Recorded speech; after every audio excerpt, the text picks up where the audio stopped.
మనకి ఇంతకుముందు hash tag 90s అని చెప్పి చాలా బాగా హిట్ అయింది. మీకు గుర్తుండే ఉంటుంది కదా, మన శివాజీ గారు చాలామంది నటించారు అందులో. సో దాన్ని క్రియేట్ చేసిన వాళ్ళే మనకి ఈ వెబ్ సిరీస్ని కూడా క్రియేట్ చేశారనమాట. ఇంతకీ వెబ్ సిరీస్ ఏంటి అంటే కనుక హోమ్ టౌన్ అండి. సో ఇదైతే ఆహాలో స్ట్రీమ్ అవుతూ ఉంది. మెయిన్లీ ఏంటి అంటే మాత్రం రాజీవ్ కనకాల క్యారెక్టరైజేషన్ చాలా బాగుంటుంది ఇందులో.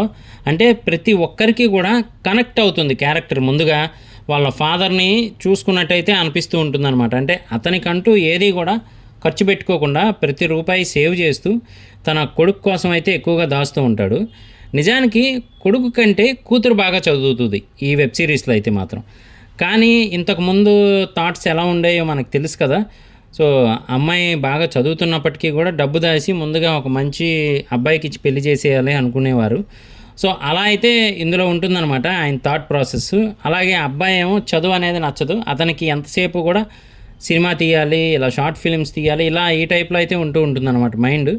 కానీ మన రాజీవ్ కనకాల గారు మాత్రం రూపాయి కూడబెట్టి ఎలాగైనా అమెరికా పంపించి మంచి జాబ్ చేయించాలి కొడుకుతో, లైఫ్లో సెటిల్ అవ్వాలి వాడు అని ఆలోచిస్తూ ఉంటారనమాట.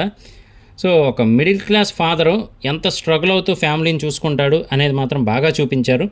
అలాగే ఇంకొక వైపు మెయిన్ హైలైట్ క్యారెక్టర్ ఝాన్సీ గారు అని చెప్పొచ్చండి. మన యాంకర్ ఉన్నారు కదా ఝాన్సీ గారు, యాంకర్ అంటం కంటే కూడా ఈ మూవీలో పర్ఫెక్ట్ యాక్టర్ అని చెప్పొచ్చు అనమాట. అంత బాగా నటించారు. అంటే మరి భారీ డైలాగులు అయితే ఉండవు, సింపుల్ డైలాగ్సే. కానీ ఆవిడిచ్చే ఎక్స్ప్రెషన్స్ కానీ లేదా ఆవిడ పలికించే భావాలు కానీ నెక్స్ట్ లెవెల్లో అయితే ఉన్నాయన్నమాట. చాలా బాగుంది వీరిద్దరు క్యారెక్టరైజేషన్ అయితే. అలాగే ఇక వాళ్ళ పిల్లలుగా నటించిన వాళ్ళు కానీ అలాగే మిగతా ఫ్రెండ్స్, ఇదంతా కామెడీ ఓరియంటెడ్గా జరుగుతున్నప్పటికీ కూడా మనల్ని కొంతకాలానికి వెనక్కి తీసుకెళ్ళినట్టయితే అనిపిస్తూ ఉంటుందన్నమాట. ఆ బ్యాక్గ్రౌండ్స్ కానీ లేదు అంటే అప్పుడప్పుడే వచ్చిన కంప్యూటరు, దాని మీద అందరికీ ఉన్న మోజు, ఇవన్నీ కూడా బాగా తీసుకెళ్లారని చెప్పొచ్చు డైరెక్టర్ గారు అయితే మాత్రం. అలాగే ఆ 90s టైంలో హ్యూమన్ ఎమోషన్స్ని బాగా క్యాప్చర్ చేశారనమాట. అదైతే మెచ్చుకోవచ్చు అని చెప్పొచ్చు. చాలా బాగుంటుంది. మనకి కామెడీ ఉంటుంది, ఎమోషన్ ఉంటుంది, అలాగే లవ్ పార్ట్ కూడా ఉంటుంది మధ్యలో.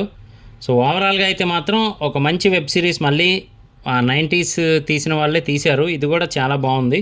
ఫస్ట్లో మనకంటే ఫస్ట్ ఎపిసోడ్ అప్పుడు కొంచెం స్లో అవుతున్నట్టు అనిపిస్తుంది, కానీ నెమ్మదిగా ఎపిసోడ్స్ పెరిగే కొద్దీ కూడా మనకే తెలియకుండా మనం కనెక్ట్ అయిపోతూ ఉంటాం. అలా అయితే తీసుకెళ్లారని చెప్పొచ్చు. ఓవరాల్గా అయితే చాలా బాగుంది. ఒకసారి చూడకపోతే మాత్రం చూడడానికి ట్రై చేయండి. ఆహాలో అయితే స్ట్రీమ్ అవుతూ ఉందన్నమాట. సో ఇది నా రివ్యూ మాత్రమే. వెబ్ సిరీస్ చూసిన తర్వాత మీకేమనిపించింది అనేది కింద కామెంట్ చేయడం మర్చిపోకండి. నేను మీ ప్రసాద్, మళ్ళీ నెక్స్ట్ వీడియోలో కలుస్తాను. Love you all.